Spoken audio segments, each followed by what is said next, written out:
Cuando era niño, mi madre solía decirme que nunca debía mirar fijamente a las ventanas después de la medianoche. Según ella, hay cosas que miran de vuelta, pero no desde afuera, sino desde dentro. Nunca entendí lo que quería decir hasta que nos mudamos a la casa en la que, según dicen, nadie duerme 2 noches seguidas sin escuchar los pasos. Tenía 13 años cuando llegamos a ese pueblo. Era una comunidad pequeña, en lo alto de una sierra donde la neblina parecía flotar eternamente. Mi padre había conseguido trabajo como ingeniero en una mina abandonada que estaban intentando reactivar.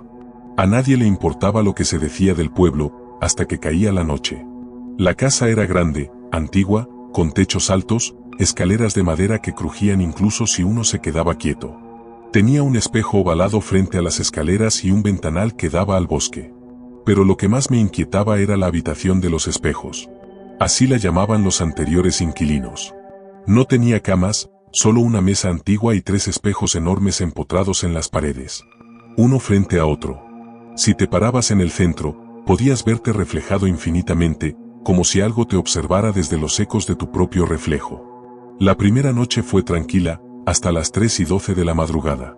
Me desperté porque escuché algo arrastrarse por la pared. No eran pasos. Era un sonido lento, húmedo, como si algo se deslizara por el techo, goteando. Fui al pasillo y la casa estaba completamente en silencio, excepto por el tic-tac del reloj antiguo en la sala. Decidí asomarme por la ventana. No vi nada. Pero al darme la vuelta, el espejo del pasillo me devolvió una imagen que no era la mía. Mi reflejo sonreía, pero yo no. Parpadeé. Y volvió a ser yo. Al día siguiente, traté de contárselo a mis padres, pero se rieron, como suelen hacer los adultos cuando creen que uno quiere llamar la atención. Solo la señora Rosa, la vecina de al lado, me creyó. «Ustedes compraron la casa del hueco», dijo bajando la voz. «¿El hueco?», pregunté, sin entender. «La casa donde desapareció la niña. La que se metió al espejo y no volvió. Nadie lo dice en voz alta, pero el pueblo entero lo sabe. Por eso vendieron tan barato». A partir de ahí, todo cambió. Cada noche, exactamente a las 3:12, se escuchaban golpes suaves en los cristales. Como si algo tocara desde adentro. Pero si ibas a ver, no había nada. Hasta que una madrugada me armé de valor. Me levanté, bajé las escaleras y me metí a la habitación de los espejos. Me coloqué justo en el centro. Silencio absoluto. Pude ver mi reflejo multiplicado en todas direcciones, pero en el espejo del fondo, mi imagen se detuvo. Mis otros reflejos parpadearon, excepto ese. Entonces, ese yo sonrió. Pero fue una sonrisa, torcida. Antinatural. Como si no supiera exactamente cómo hacerlo. Dio un paso hacia adelante. Yo no me moví. Pero él sí. Toqué el cristal. Y del otro lado, mi reflejo también levantó la mano, pero tenía 6 dedos. Grité. Y todos los espejos se quebraron al mismo tiempo. Mis padres bajaron corriendo. Cuando les conté, pensaron que había sido una pesadilla. Pero el piso estaba lleno de vidrios. Y aún hoy tengo una cicatriz en la palma que lo prueba. Intentamos dejar la casa, pero la camioneta no encendía. El mecánico del pueblo vino a revisarla, y murió esa misma tarde. Un infarto fulminante, dijeron. Pero yo lo vi antes de que lo cubrieran con la sábana, tenía los ojos completamente negros. Como si hubiera visto algo tan aterrador que su alma se apagó por completo. Fue entonces cuando empecé a investigar. Fui a la biblioteca del pueblo. Revisé periódicos viejos, registros de propiedad, historias locales. Y ahí estaba, en 1967, una familia vivía en esa misma casa. Una niña desapareció. La policía nunca encontró rastros. Se decía que la última vez que la vieron fue jugando frente a los espejos. Los rumores eran muchos, que la casa estaba construida sobre una grieta dimensional, que un ritual se llevó a cabo allí, que la niña no se perdió, sino que fue reemplazada. Esa noche, decidí grabar todo. Puse una cámara frente a uno de los espejos que había logrado mantener intacto. Coloqué una silla y me senté. Pasaron las horas, hasta que el reloj marcó las 3:12. Nada. Luego, un leve empañamiento apareció en el cristal. Y después, una mano. No la mía. Una mano infantil, delgada, salió desde dentro del espejo, como si la superficie fuera líquida. La cámara captó todo, pero cuando revisé la grabación, la imagen se distorsionaba justo en ese momento. No se veía la mano. Solo se escuchaba una voz susurrando. Uno por uno, todos cruzarán. Apagué la cámara. Esa misma noche, mis padres desaparecieron. La cama intacta. La cena servida. Todo en su lugar, menos ellos. Solo encontré una nota, escrita con letra temblorosa. No abras el closet del espejo. No abras la puerta del hueco. Ya nos está mirando. No sabía qué significaba eso.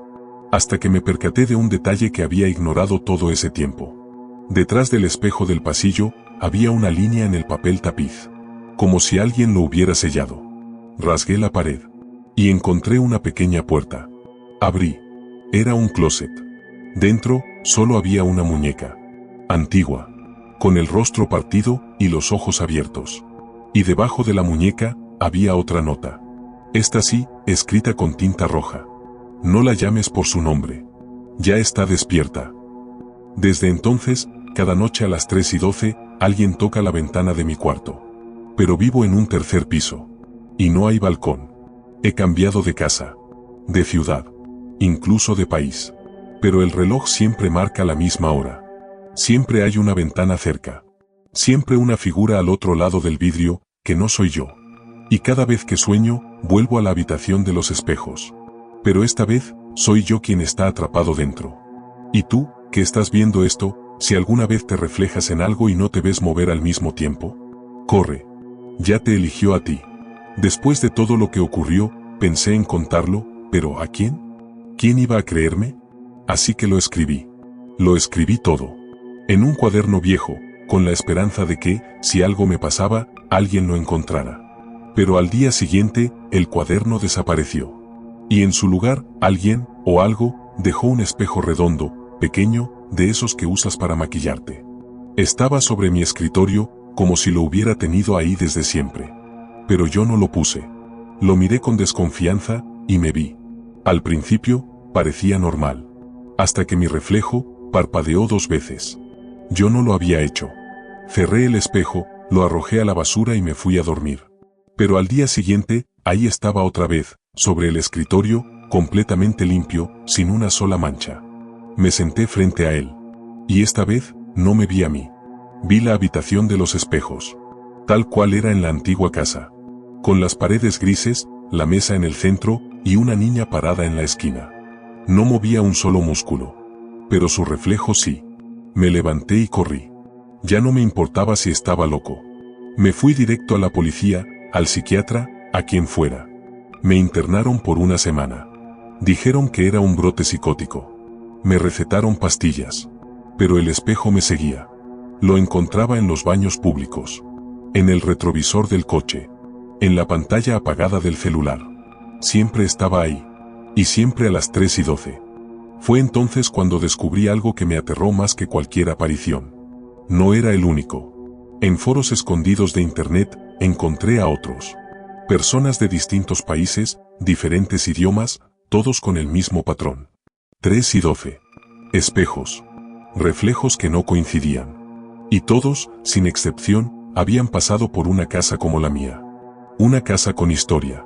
Con una niña desaparecida. Con un espejo maldito. Algunos lo llamaban el hueco. Otros, la puerta. Pero el nombre que más se repetía era la casa invertida. Según ellos, no era una casa como tal, sino una especie de cruce. Un umbral. Una estructura que se replica en distintos lugares del mundo, pero que en realidad es el mismo lugar. Un sitio sin tiempo. Sin dirección. Donde los reflejos cobran vida. Donde las almas se invierten. Y donde cada noche, alguien es reemplazado. Hay testimonios de familias enteras que han desaparecido. De niños que dejan de hablar. De personas que aseguran ver a sus seres queridos, en lugares donde no deberían estar. Uno de esos usuarios me envió un mensaje privado. Solo decía: si te miras durante más de 13 segundos, te quedas allá. No le creí. Hasta que conocí a Sofía. La conocí en un hospital psiquiátrico. No hablaba desde hacía años.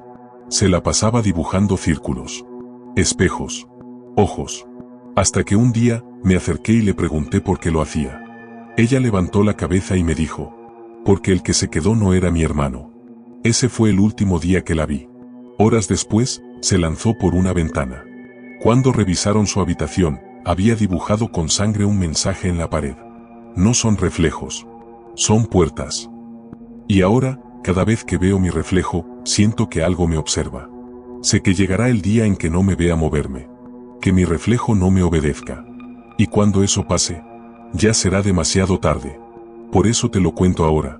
Por si ves esto en la madrugada. Por si acabas de mirarte en el espejo. Por si algo no se sintió del todo normal. No es paranoia. Es advertencia. Y si escuchas un leve golpe en la ventana en este momento, no mires. Ni aunque te llame con tu propia voz. Porque si lo haces, ya no serás tú el que está viendo este video.